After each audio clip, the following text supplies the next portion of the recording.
Hi guys, it's Adam here from Magical Penny, and I've got a question for you. What would happen if you died after watching this video? Wow, that's serious, right?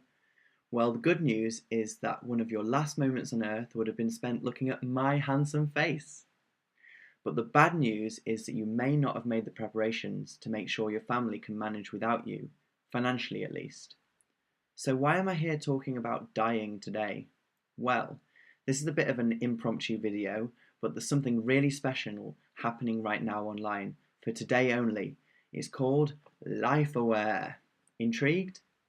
Well, it's a campaign by Jeff at goodfinancialsense.com to raise awareness about, you've guessed it, life insurance. Now, life insurance is a bit of a controversial subject. That's because it's often missold to people who don't actually need it, and sometimes people pay too much for it. But don't let that scare you off. Life insurance is super important for a lot of people and should be high on your financial priority list to check out. What would happen if you died and couldn't provide for your family? Well, for many, life insurance is all about solving that potentially major problem. Now, not everyone needs life insurance. For example, I haven't got any. Well, I used to when I worked for a company that gave me coverage as part of my benefits package, but right now I'm not covered at all. And I don't need to be. I have no dependents, no one relying on me if I were to choke on my dinner tonight. And my savings could pay for an awesome funeral with a huge brass band, flowers, a big choir. Wow, I'm getting a bit ahead of myself. But what would happen if you died today? Would your family be okay financially if you didn't make it home tonight? Just something to think about. So I can't go into the full details about what's the best life insurance for you and what's expensive and what's cheaper in this video, but it's important to remember that in almost all instances, it's better to take out what's called term life insurance, as in you get coverage for a term, a period of time, maybe 20 or 30 years, rather than the other form of life insurance, which is often called as whole life.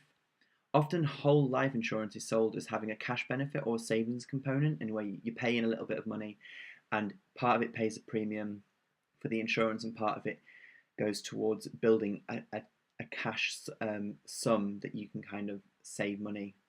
Unless you're earning so much money that you're looking to shield your money from tax in more ways than just taking full advantage of a pension or a stocks and shares ISA, then you mostly don't need to bother. Whole life insurance is often expensive for what it is, and you often end up paying for the big commission of the sales rep who's trying to make you take it out. So the answer in most cases is to go for term insurance. By the time the term that you've recovered, that you've tried to insure against, by the time that's over and the policy has expired, when you're old and grey, any dependents that you have should have grown up, moved out, and you should still have enough money just from your general savings to cover your funeral expenses. Isn't that a fun thought? But for now, I'll leave you with this simple question that I asked you at the start. What would happen if you died after watching this video? Hopefully the answer to that question will help you plan things to make sure your family are in as good a position as they can be, at least financially, if you were to die prematurely. It's one of the best things you can do to show your love. So thanks for watching. Be sure to check out the other videos and other posts that are happening today as part of the Life Aware campaign over at goodfinancialsense.com, where you can get lots of more good and great information on life insurance. Thanks for watching and hopefully talk to you soon. Bye.